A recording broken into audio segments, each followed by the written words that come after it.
Chega de mentiras, chega de esconder o que eu sou.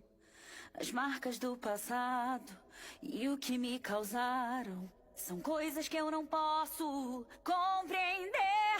Eu fiquei firme, lutei com garra, mas vi minha vida tão devastada quando meus segredos me tiraram pessoas que eu podia confiar.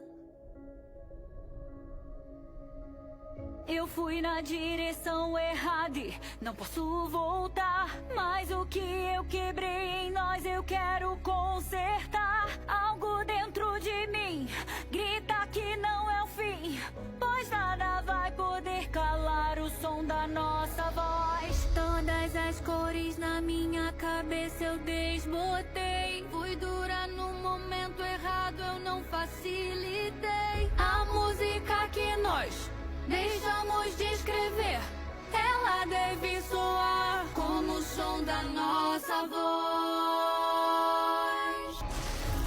Já chega de silêncio, eu sinto em meu faro o cheiro do seu medo em expansão. Não me sinto sozinha, demônios não me assustam. Hoje nós não teremos compaixão. Tantas mentiras, fomos covardes.